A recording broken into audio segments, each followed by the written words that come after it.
Hi, everybody, and welcome back to another edition of Irish Illustrated Insider. I'm Tim Priester from Irish Illustrated, joined by Drew Mentak of Irish Illustrated and John Bryce of Football Scoop. We just did a Irish Illustrated instant analysis outside Notre Dame Stadium a little bit ago. Notre Dame started practice today, as everybody knows. Practice one in the books, and the defense got the best of the quarterbacks today. There's a lot to talk about. I even said before we started recording that you hesitate to even report what happened with the quarterbacks because you know there's going to be a major overreaction. There has been a major overreaction to what we saw anyway. But the quarterbacks threw four interceptions. Three were credited to CJ Carr, one to Kenny Minchey. I think they both did good things today, and obviously they both had their ups and downs. I still think that CJ Carr is a better quarterback, but we'll talk about what we saw today and allow for an even greater overreaction to what we're reporting. Yeah, and we're guilty of it. You think about the interceptions, they stick out. There weren't really any touchdowns, but trying to make this point instant analysis, I think we made the point in the practice report for the offense as well. There were still some really good plays. There were, and I think that's important to note. And the really good plays in the throw game, by and large, came from CJ Carr. A couple of Yes. particular ones. He hit Jeremiah Love after Love was lined up in the slot, motioned out of the backfield, and lined up as a wide receiver. Hit Love on what I call a flag route, a cut route to the sideline. Beautifully placed by Carr. Great footwork by Jeremiah Love. Nice completion. Very late in the session, he hit Micah Gilbert on a very long catch and run that was a 30, 40-yard gain and looked like it might have been a touchdown. And then, unfortunately, the next play was what I thought was maybe the only drop of the day by the wide receivers. I thought the Yeah. receivers caught the ball incredibly well today, better than probably any point that we ever saw last year for a team that was among the worst in college football, especially among the worst playoff teams for drops. So there were some good things today. C.J. Carr had one interception that was a terrible decision. Kenny Minchey had one interception that was a terrible decision. Then C.J. Carr had an interception because Tay Johnson looks like he is that dude, and C.J. Carr had one interception because K.K. Smith didn't make a catch that should have been made on the last pass of the scrimmage. Drew, I know Yeah, you're watching the defense, but yeah, what was your perspective from the quarterback position? yeah, I think something that jumps out, especially about Carr, is like, even watching the defense, I'm seeing kind of who's lined up more than looking at the quarterback. But I think Carr does such a good job of throwing guys open at times too that I could almost tell, even if I didn't pay as closely attention to like the quarterback throwing the ball, I usually could tell it was Carr at times because I feel like he does like there are times guys kind of like as soon as they broken out open down the field in the flat or something like that, like he does a very good job at finding them. Whereas I felt like a lot more of Kenny's Minchie's completions were so kind of shorter throws and guys coming back and stuff like that. And I also think it's just worth noting that just like how talented this secondary is. Like they're gonna get the better of quarterbacks. I don't care how experienced you are to a degree, and it's the first day. Guys are just getting back. But I mean, Tay Johnson's not. We're not even sure he'll start, and if that's a guy you have coming off the bench, a guy who has that type of athleticism, um, I think that's a really important thing to note. Like I don't know. It would almost be a surprise if Notre Dame if they didn't have days like this on occasion while they're working on things and getting Yeah, things going. I mean, anytime we've said it many times. That's why, when in the first rate series we had CJ Carr listed eighth, it's like, he hasn't played, and there will be those kind of days, whether it's him or Minchie. But we did see Malachi Fields for the first time at receiver. He's impressive physically. There's no doubt about it. He's not a burner. He's a big dude. He's 6'4". I think they weighed him in at 223 now. So he's a big dude out there, but he has a presence to him. I thought some of the comments that Marcus Freeman made during the press conference regarding Will Pauling were very encouraging. He loves the way that he practices. He's a player. He's a football player, and I think Marcus Freeman appreciates that. But has the receiving core improved? I don't think there's any doubt about it. Again, I saw some of the speculation about the interceptions and maybe the receiving core still stinks or something along those lines.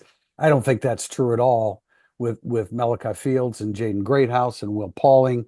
and Jordan Faison. I don't think that's true at all. Tight end Eli Raridan is just so impressive physically on the football field. And I know there was one time where they were about ready to run a play, and Marcus Freeman yelled for Eli Raridan to get in because they want him.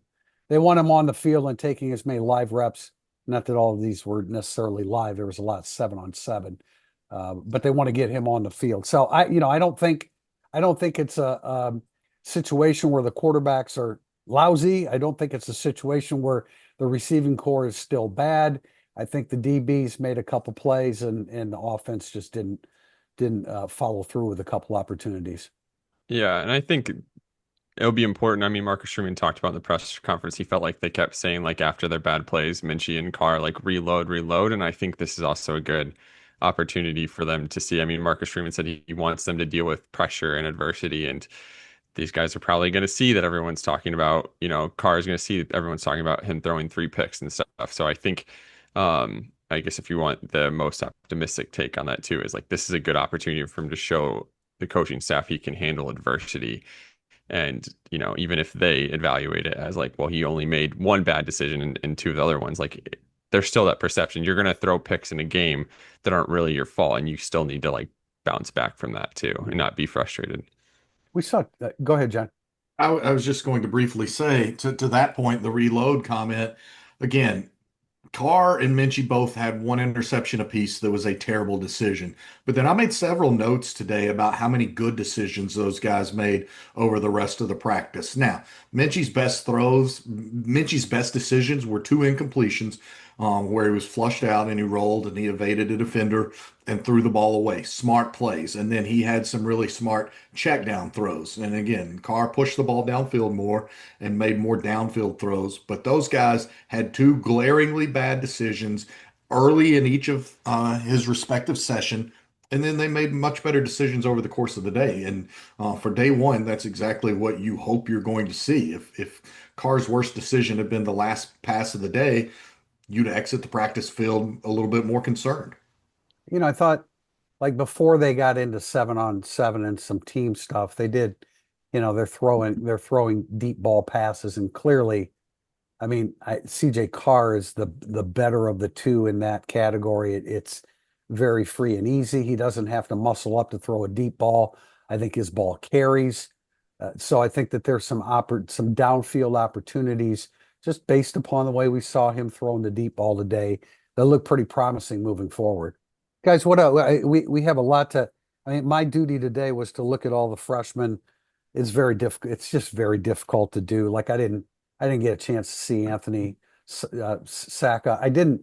I had to at one point. I had to ask Pete Sampson if James Flanagan was out there because I didn't see him, running a tight end. Is he still wearing 88? Did you see him, John? I did see him for the same reason. I think we were all kind of like, "Where's Flanagan?" And I actually saw him wearing the 88, but he was working at Punch Shield at that point in time. So I thought somebody might get a chance to ask Marcus about that today, but you could ask 1,800 questions after one practice. So it wasn't one that he got asked about, but I did specifically see James Flanagan talked about it with both Eric Hansen and Jamie Umiyama as we were kind of clustered together watching the full practice. So saw him out there. I didn't see Saka or certainly take note of him. Special teams, I think it's important to note, like Burnett kicked a 45-yard field goal for sure. There were some misses today, but I thought his striking the ball was pretty well. You noted in instant analysis. I think it was also noted in the practice report. Eric Schmidt, you hear the ball Yeah. come off of his foot. There's some power there. Not a good day for James Rendell. Surprisingly Yeah. so. He was punting it really nice before they went into team. And then in team stuff, he had one really, really nice punt, and then he had a bunch of shankopotamus. He was me off the tee, and it's day one. You don't worry about it too terribly much. You hope that if we see James any tomorrow, it's much better. One of his final punts was a really nice booming kick that probably would have been a little bit returnable, but it had some hang time, had some great distance to it. But he peeled one off into the media bleachers that was about a 15-yard punt and peeled one off that was about a 25-yard punt that directly struck somebody on the head on the intermediate sideline that is in between the two LaBar practice fields, which I wanted to note. Those, if you, I don't know if you guys happen to notice, I did today. They were freshly and newly turfed, the LaBar practice fields today, and they had brand new artificial turf on there, the exact same surface that Notre Dame has in its playing stadium, all the way down to being the exact same painting and markings of what Notre Dame has inside Notre Dame Stadium. So just another detail that gets the guys used to playing on that surface and used to seeing that surface exactly as it will be on game days. The news on the injury front, I think, is very promising. We mentioned it in instant analysis, but as soon as I got outside, we started upstairs inside, and they quickly moved outside. We got down there. As soon as I came outdoors, the first person I saw was Jordan Botelho, doing some individual work. I think you mentioned that, Drew, with Myron Tagovailoa Mosa, and then he did take some positional reps with the defensive lineman. Didn't look like he was overly restricted at that point, but then he didn't do any of the team stuff. But I was like, Gerby Lambert was running with the second team offensive line. He was at right tackle. I know that there was a pass rush where, Logan Thomas is known for his quickness around the edge. But when he did not get the advantage on Lambert kept him at bay. I mean, completely kept him at bay. So that's a really, really promising thing to see him out there. Ashton Craig ran with the first team at center. I mean, I guess like it's been 10 and a half months for him now. And the original projection that he was given when I talked to him a couple days before the Sugar Bowl was 6 to 9 months. So he's past that. He has more time. I'm sure they'll be judicious and make smart decisions as it relates to, how much physicality they put him in early in the first couple weeks of practice. But that was really promising. Boubacar Traore, I was watching individual drills before we got into team stuff, and I thought that he looked fine. So, I mean, those are some really, I know there's some other guys coming off injuries too, but I guess those were the ones that I was looking for mostly. Who am I missing that maybe weren't certain about whether, he'd be back going full tilt by the start of practice? I'm not. I mean, Ashton Craig looked good. We knew he was supposed to be ready, but you still wait to see. Yeah. And I thought he looked good. A good point on Gerby Lambert. He didn't appear braced up or anything, and he was moving some guys around. And yeah, you're not in pads, but he moved well. Um, you, I noted already, you specifically heard the coaches really praise him on a rep that turned out to be a nice gainer for an Irish running back. And so I thought there was encouragement certainly in that regard. One little anecdote I wanted to share as I watched Juwan Sider working with the running backs, and I loved this line, and so I want to make sure I get it right. But they were doing a pass block drill, pass pro set, and not using their hands and moving quick feet, moving laterally. And he told his guys, he goes, "Listen, guys, we're the Secret Service. We're the last line of defense. Nobody touches the quarterback, and nobody touches the quarterback." So I love that. I've never had anybody call me Secret Service, but I'm going to steal the hell out of that line. That's great. And I agree. I watched just like Traore, like didn't talk about him as much in instant analysis, but I thought he looked good. Like even in the individual drills, like I felt like he was trying to go through first, maybe getting some extra tips on like what exactly Al Washington wanted him to do on like specific reps. He got some compliments, but I mean, he looks great. Like I thought he moved well. I know a little bit once they, towards the end of practice and team and stuff, they kind of pulled him out. So I think they're going to be a little bit load management there. But I think it's really encouraging that he was out there and he was with the first team to kind of start things off in team two. One So more we did quick get. thing, if I could, please, because we had this question early in the week on the podcast with if there would be notable height, weight differences, and there were some. And so Boubacar Traore is up to 250 after being on the summer roster at 247. Anthony Knapp officially listed now at 300. He'd been 294 and 296 before that. Sullivan Absher right at 327. I think that might be down a couple of pounds. Billy Strouth up to 305. CJ Carr 6'3", 210. You gotta love that. That's a really good size for him. Let's see. I did one specifically. Bryce Young 6'7", 273. He's 6'8", 6'9". He looks like the freaking Terminator out there in gear and wearing that 95 now. So we'll have more on that. But I just wanted to share those because I thought Yeah. it was Yeah. important to have that. John, Traore was 238 last fall, and then they list him at 247 this summer. I mean, I think he looks sensational. He can certainly take on that weight. That will help him with his physicality up front. I think that that's all good. I will say that again, I haven't like I don't ever remember them updating weights again after the summer. So this is great. But Ty Washington, I've been very eager to see him in action.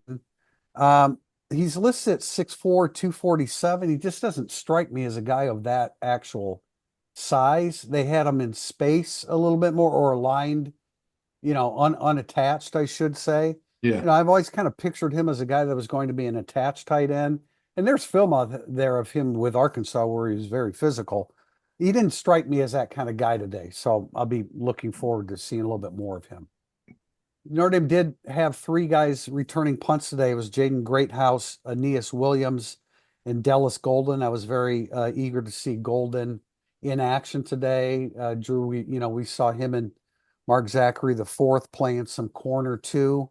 Golden's listed at 185. Again, I really need to look at this updated roster to make sure that that's actually accurate now.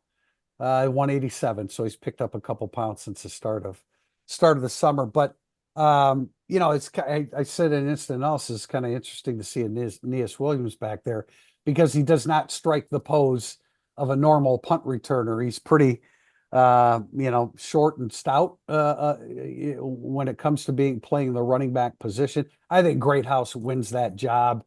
There's security in Jaden Greathouse catching the football.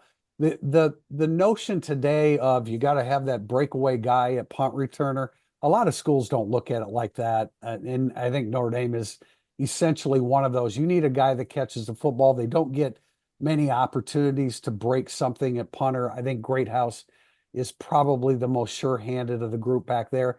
Maybe if Golden proves to be similar to that, you can put him back there because he gives you a little bit more dash, but I think Greathouse wins the job.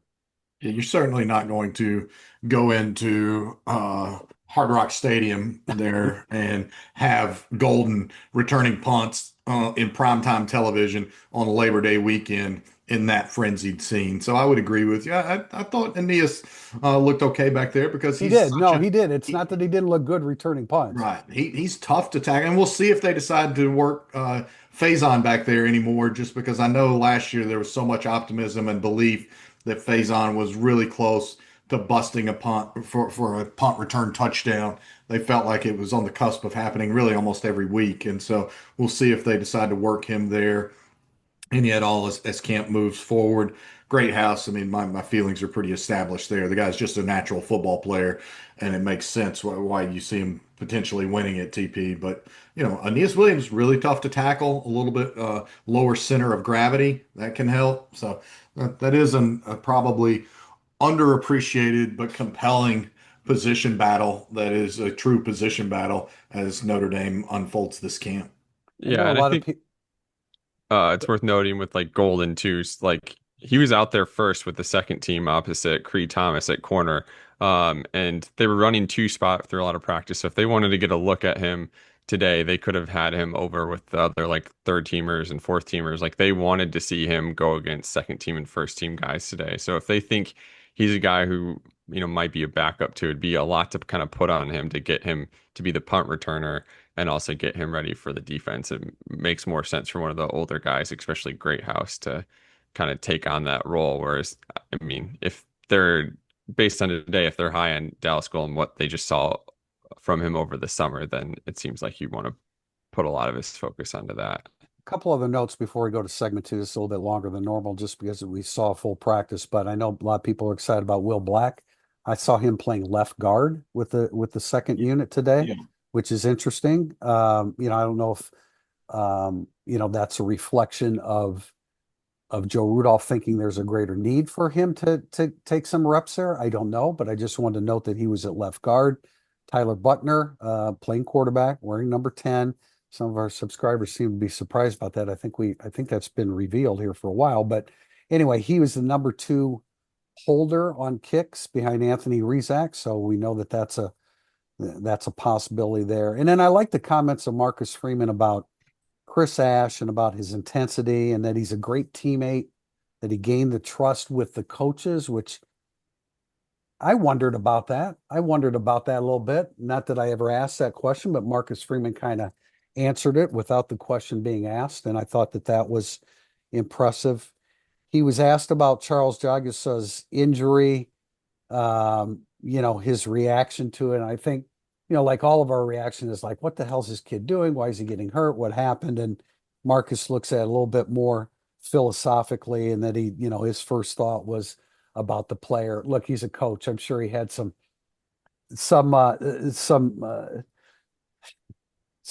along the way that maybe didn't coincide with that. But his first thought was Charles. He said that his first thought was Charles Jagasa was hurt last year, and he felt bad for the kid when he heard about what had happened. That it was an unfortunate freak accident, because what they were doing that day was monitored, Yeah. and by the company that ran it, and things Yeah, happened. they were with a bunch of pros and a bunch of law enforcement people, but that's neither here nor there. I thought I liked Marcus peeling back a layer of exactly why dudes just freaking love playing for the guy, and he made it clear he just instantly felt empathy for Charles Jagasa because he missed almost all of last year with injury and now is behind the 8 ball to get back again. And Marcus said he didn't want to put a timeline on it, but emphasized that he and Cooper Flanagan would be back this season. Flanagan's got a really long road with that Achilles.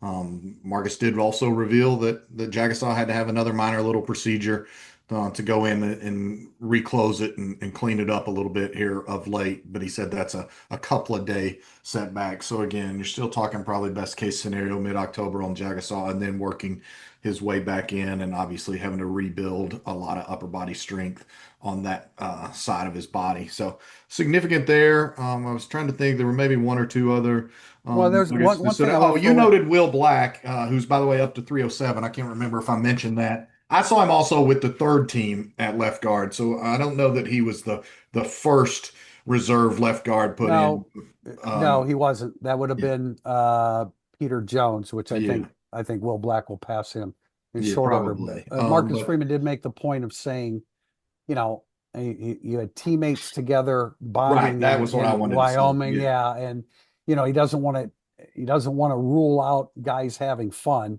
I mean, this is a guy that is a Marcus Freeman has such a great balance of, yeah, he is a player's coach in that respect. He's also a tough SOB on the practice field and demands more of them physically than a lot of teams go through over the course of a season. So he's got a really, really nice balance. We got more to talk about in segment 2 coming up. Segment 2 is burning up the boards. We have a question from Monster 21. Last year, Notre Dame played the longest season ever in college football. Heading into camp this year, what positives and negatives could spill over into this camp and season? Will the extra practice and reps help advance younger players more quickly? Should we be concerned about the high volume returning players hitting a wall? Is this why it seems like so many young guys seem to be poised to take a decent sized step forward this year? go ahead, Drew. Yeah, I think the extra reps are going to be huge for some of the younger guys. And I think even on one of Marcus Freeman's, I think it was like a Sports Center ESPN appearance, talked about how much that helped the offensive line too, and really add depth. And those guys were getting extra practice reps too. Even guys like Sullivan Absher, who we weren't going to see in games, like that guy got a lot more practices in January, more than he would get in a spring practice. I think I'm less concerned about the wear and tear because I think Notre Dame was so cognizant of that in the spring. Like Emil Wagner, some of those guys hardly did much. I think if I'm going to look for a negative, I think Marcus Freeman today touched on in the press conference, like we got to stop telling guys to stop talking about 2024. Like that was last year. Like we're past that. And I think they talked about even after at least their reasoning that they discussed publicly after the Northern Illinois loss was like we got a little too much like paying attention to the outside noise and a little too cognizant of oh we're going to the playoffs and stuff. And they I guess the success of last year they do need to let that go. They can't think um anything's given and they need to start off strong because obviously their two biggest games come off to start the year.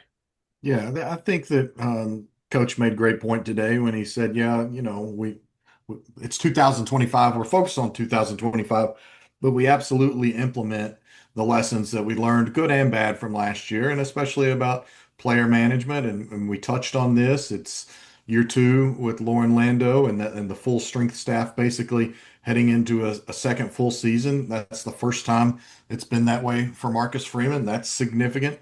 These guys know what it takes now to go through a 16 game season. That's a potential again this year. So I think that while you don't dwell on the past, you use it as a foundation. And Marcus Freeman also noted today, look, we may not technically be very old on the offensive line, but we're really experienced and we're really talented. And so those are elements that stick out to me as it pertains to this question. I think All that, right. yeah, well, I think that, there's a balancing act. And you mentioned about Wagner. You dial back with Wagner in the spring. So I think that tends to balance out. I think the biggest benefit of what happened last year is this program went through a national championship run. And I think that level of confidence that comes with that is invaluable.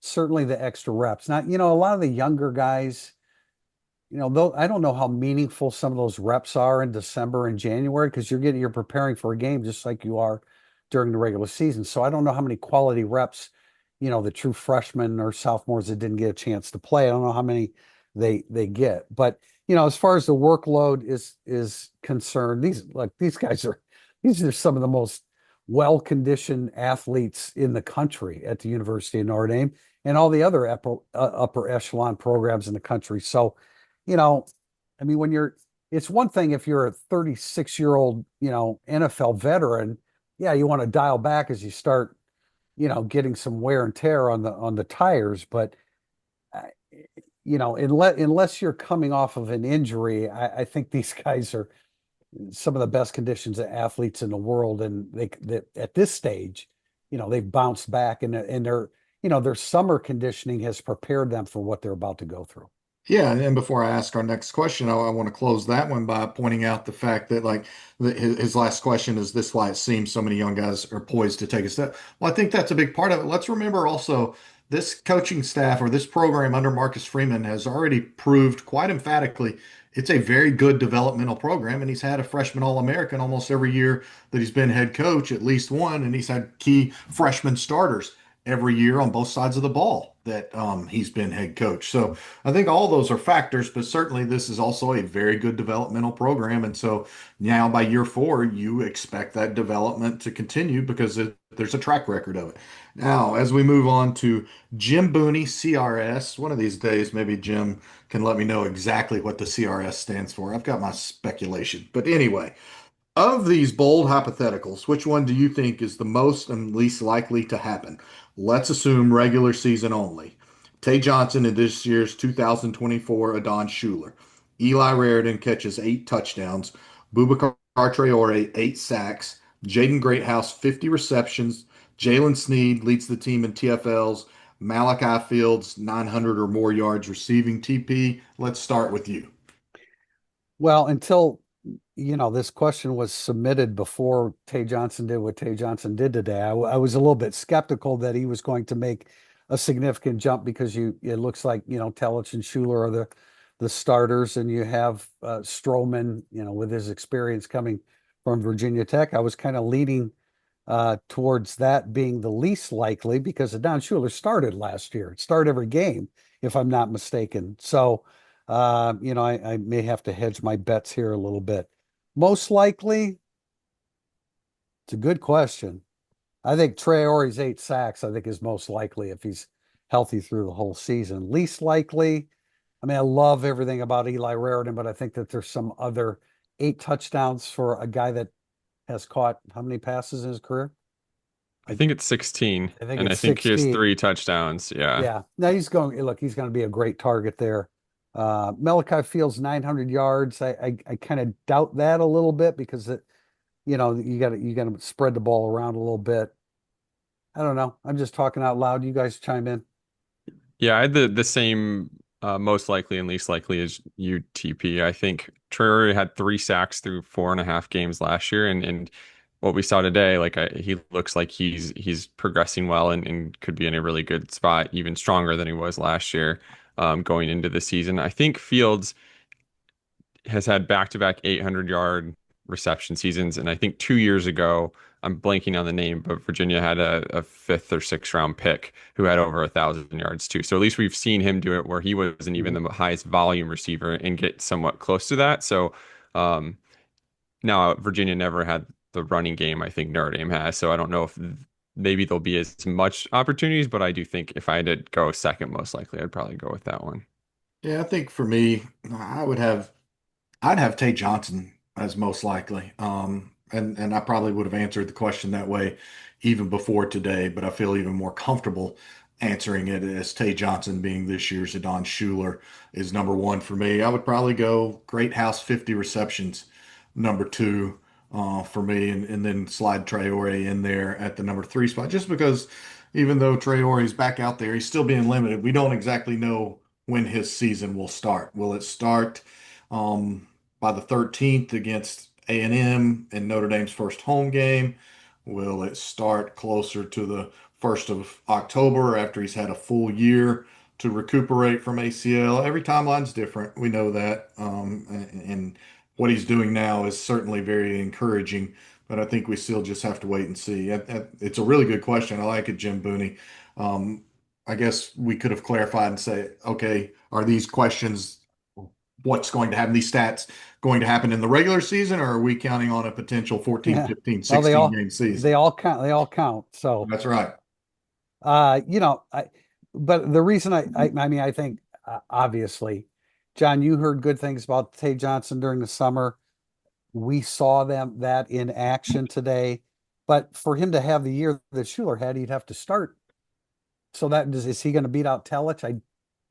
I don't think so. I I think know. that Yeah. I mean, maybe not by game one, but I think before the season's out, Tay Johnson starts some football games, and I think he might prove to be a breakout player without having to start all yeah. 16 No, games. that's what I think. I would state it that Yeah, way. so I'm calling him. Yeah, I'm not declaring Tay Johnson a 16 game starter or a 100% game starter since we don't technically know how many games, but I am expecting him to be that guy where you say, okay, Notre Dame's done it again. They've got yet another young star in the secondary. Question from Irish Paisan. Most of us remember the disappointment of the trip to Miami in 2017. There are ample reasons this trip will be different, including this will be the opener at the 10th game, Notre Dame's proven depth and improved culture of winning. However, there are some similarities as well. New defensive coordinator, first year starting quarterback, same atmosphere, crowd, and talent on the other side of the ball. Why should we be confident Notre Dame will start this season strong and deal with the noise at Hard Rock on August 31st? I think for me, it's yeah, we're guilty because here I am talking about 2024 again, but it's seeing how Notre Dame handled so many adverse situations a year ago, including right from the outset. And no, Riley Leonard wasn't starting his first ever college football game, but he was starting a college football game for the first time in 11 months. He was starting a college football game for the first ever time as Notre Dame's quarterback, and he was starting on the road in the SEC for the first time. And we saw Marcus Freeman in the tunnel be more animated than ever before in that game to send his team a message. I think that galvanized the team over the course of the year. I don't care if they lost the next week to Northern Illinois. I still think what Marcus did in the tunnel at A&M paid dividends all year long. So those are all factors for me. It's not going to be easy. Notre Dame cannot afford a calamitous start the way that Notre Dame had down there 8 years ago in 2017. But I think there's more poise in the program and probably a little more poise in the culture of the program top to bottom. And you know this better than me, TP. 2016 wasn't a good year for Notre Dame, right? So even though they had a huge bounce back in 17, I think there was a little bit more fragility than there is with this program. Yeah, I agree. And I think we saw a lot of games, even games where Notre Dame struggled. Like the first drive against Northern Illinois was a good drive. I think under Mike Denbrock, they did a good job of generally having a good game plan. And I think that will be really important. You referenced the 2017 game. I talked to Mark Richt after he wasn't at Miami anymore, but he was with the ACC network. And he talked about um, how if Brandon Wimbush, I think it was Equanimeous St. Brown, he kind of overthrew him for a touchdown early on. And he's like, I think if he makes that pass, like Yeah. we still have a ball game. Like he fully, like the crowd was in it. He's like, after that, like the crowd kind of took over. So it'll be really important for Notre Dame to start strong. And I think Notre Dame will have a game plan knowing they have a first time quarterback and things like that, that I think they'll be prepared for that and knowing they can't make some costly mistake early I on. think I think you guys both make good points, and again, for me, it goes back to Notre Dame made a national championship run. They made a national championship run that went through that stadium, and I realized that it was not the kind of crowd that Notre Dame will be dealing with on August 31st. Somebody asked me what was a more difficult crowd, Texas A&M last year, or going to Miami this year, Hard Rock Stadium. I think, and my response to that was the Texas A&M fans, I think, are way more consistent when it comes to coming out and supporting their team. Miami fans are not like that, but when Notre Dame comes to town, there's a violent nature to the crowd. You felt a violent nature it was the old Orange Bowl Stadium back then in 1989. Never ever have I felt anything like that. Closest was Ohio State in the mid 90s, but it was still nothing like, what it was for Notre Dame. Notre Dame came into that game with a 23 game winning streak, but it will be a difficult place to play. First time starting quarterback. I get that. I don't think anybody is saying it's going to be easy, but I think Notre Dame's battle tested program that they have now, Marcus Freeman, the level of talent and depth Notre Dame has, I'm not guaranteeing a win in Miami, but it's not going to turn out like the Miami game in 2017. Yeah, and then real quickly, and again, this is where your veteran depth of knowledge pays dividends, TP. I know that was a good Miami team, and I think the final score ended up being what, like 41-13 or something. I know Miami ran over them after it was close early. I don't remember if Miami had a first year starting quarterback then, but he wasn't first time. Let's remember Miami also is breaking in a brand new quarterback this year in Carson Beck, who's coming back from an elbow injury. And let's remember that Miami is breaking in at least four new assistant coaches and some shiny new pieces from the transfer portal, especially on the offensive line, but still some shiny new pieces and an almost completely overhauled and rebuilt receiving core for the Hurricanes. So I do think all of those components are factors as well as to why Miami is not without its own questions entering this game, and Miami has more pressure on it entering this game. Question from VA Doc 88. If you knew today that CJ Carr would back up Kenny Minchey in 2025, would your guesses for Notre Dame win totals in 2025 change?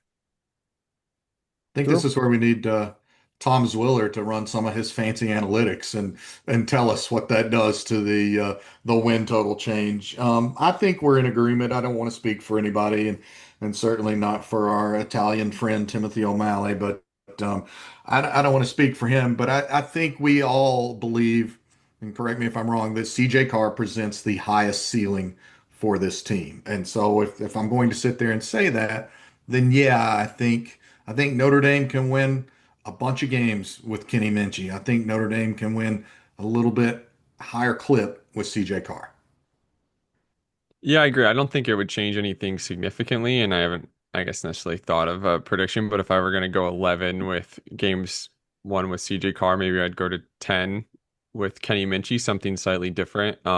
Maybe Kenny Minchie, if he's the starter to go into the year, I think adds a little bit more of a running element, and maybe that would be a little more helpful for a first time starter to have that going into Miami and then hosting Texas A&M. So maybe you could look at some positives there, but um, I think both ultimately are impressive quarterbacks and prospects, and there'd be a lot to like about either whoever's the starter. I probably like you, Drew, would say one less win. But for me, I mean, to be a little bit more specific, who are you more confident in on 3rd and 12? I don't even think it's close. And I think CJ Carr is going to prove to be the starter. Look, hey, if Marcus Freeman comes out of August and says Kenny Minchie deserves to be a starter, I'm on board because we have we're not going to see all the practices coming up. And if that ends up being the case, then it means that CJ Carr had the kind of day that he had today carried, throughout August. But I don't anticipate that happening. Who's the guy? And JB, you summed it up best. Who has the highest ceiling? And for me, who's the guy on 3rd and 10 that you want a quarterback? I want it to be CJ Carr. Let's get ready for our next question. Should have pointed out, great question from Irish Payson. It is 1 month from today that Notre Dame kicks off in Miami for that game, that Sunday night primetime affair. And his concerns are founded because I've heard from friend of the program, Dan, among a number of others. They were there for Penn State. They're not going back for this game. They're going to watch it glued to the edge of their couches and hoping and hoping. But they specifically have cited scars from that 17 game. So good thing that the players don't remember it, and nobody in the program now was really around of note in 17. All right, Arrow fan 624. Marcus Freeman has accomplished a lot in Notre Dame in 3 years compared to Brian Kelly. But is there any area you would still think Brian Kelly is better at than Marcus Freeman? Gentlemen, the floor is yours. I have a question first. When are we going to stop? This is the 4th year of the Marcus Freeman era, and he made a run to the national championship game. I don't know why there's an insistence to keep bringing Brian Kelly back into the equation. But if you ask me that question, again, now Notre Dame ran through the season after losing to Northern Illinois and beat all the teams that they should beat. But that was the characteristics that Brian Kelly consistently stacked year upon year, the ability to beat the teams that he should beat. Beyond that, I think Marcus Freeman's in the process of proving to be a superior coach over the long haul. And Yeah, I think Brian Kelly is a very, very good coach. I don't think that he's a great coach, but I think he's a very, very good head football coach in the college ranks. yeah. I think at first I did struggle to find something, but I think the other thing that we haven't seen Marcus Freeman do, and Notre Dame fans probably hope they don't ever see him do, is we've never seen him kind of take a program from, you know, really needing to rebuild and overhaul everything, like we've seen Brian Kelly be able to do it at a couple different spots, including Notre Dame. So that's something that, I mean, Marcus Freeman had a lot of talent, had some good culture that he was able to build upon, and I don't necessarily know. I think there's a lot of reason to have confidence that he could build a program and kind of start from scratch and do that, but we haven't seen it. Yeah, I mean, for me, look, Brian Kelly has been sustained excellence across his career at multiple levels. And does that mean I think he's better at that than Marcus? No, but Marcus is 3 years in and Brian Kelly's 32 years in or whatever it is. So Marcus, I don't think will coach remotely as long as Brian Kelly. The money's much different at this point in time than when it was when Brian Kelly was a 3rd year head coach at the FBS level. I do think Brian Kelly is a really good CEO. I think that Marcus Freeman is a better natural leader and culture builder. So there's still differences between the guy. They both led Notre Dame to runner-up finishes in year 3, if I'm not mistaken, of their respective tenures. So where does it go from here? You make a good point, Drew, that Brian Kelly has shown multiple times an ability to rebuild a program. He's taken over where a guy was fired. Marcus Freeman took over a program where a guy left and had rebuilt the program. But Brian Kelly also had allowed this program to slip to some great depths with that 4-8 season or whatever it was, and then built it back up. I don't ever see Marcus Freeman allowing this program to do that. Yeah, I tend to agree with that. I actually, as we were waiting to get into the practice, I stepped outside because it was a little bit warm in there, and Coach Freeman happened to be coming by. He said, "How many years is this for you?" I said, 44.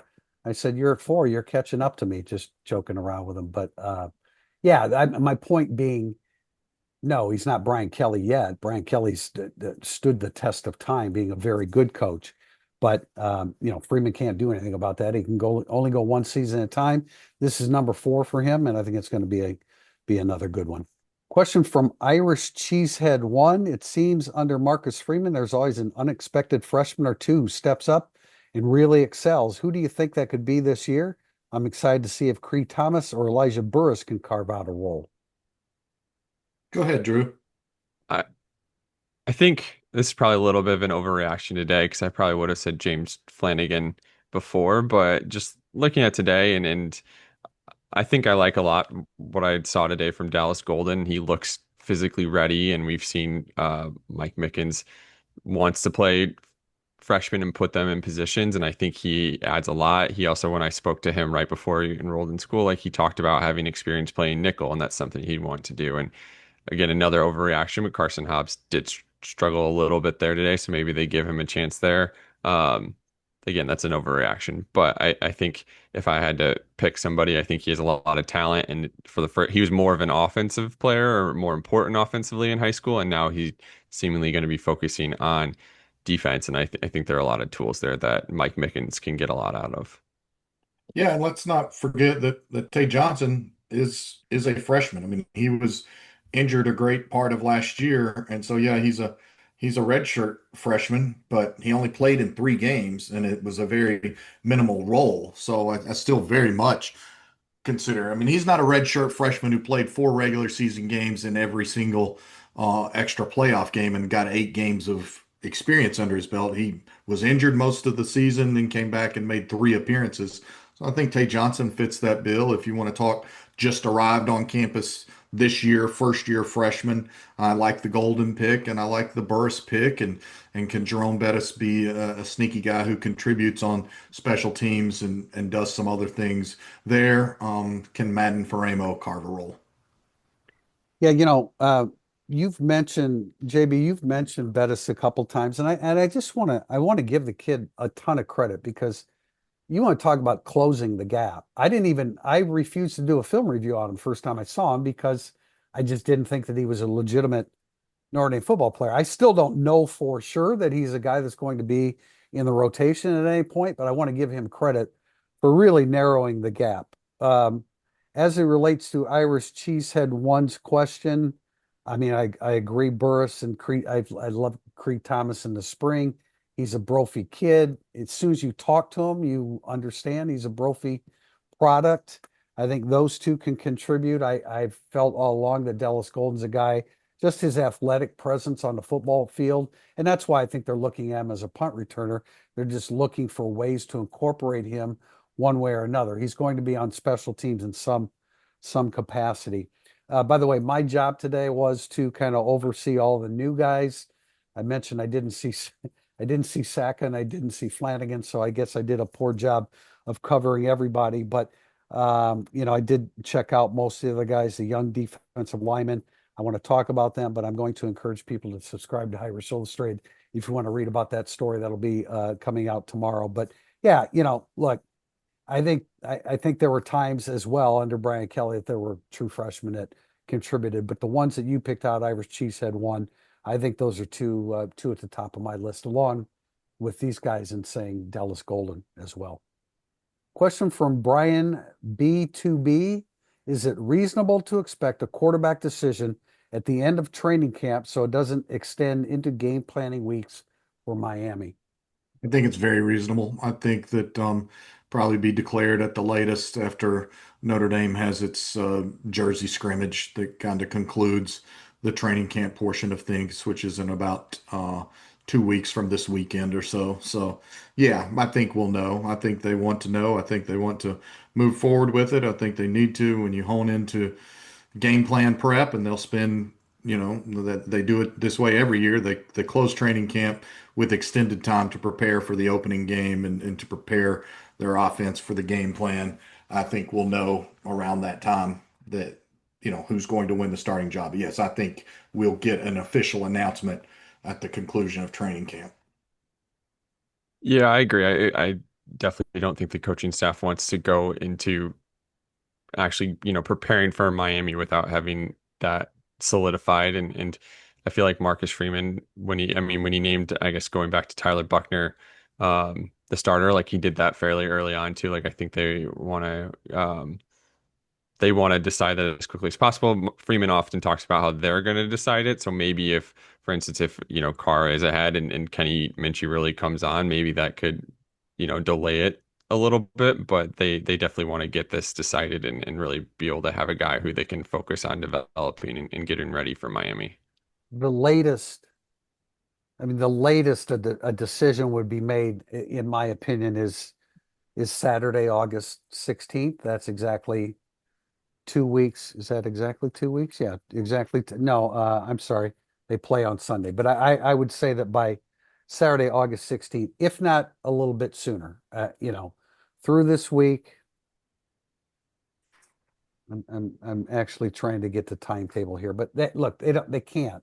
You can't wait. You have to make a decision, and I think that I'm not speaking for the staff, but I think that you can feel good about making the decision about CJ Carr, let's go. And if for some reason that doesn't work out, then you have to revisit it. But I think he has the highest upside, and I think that that's ultimately the direction they're going to go. So they're not going to.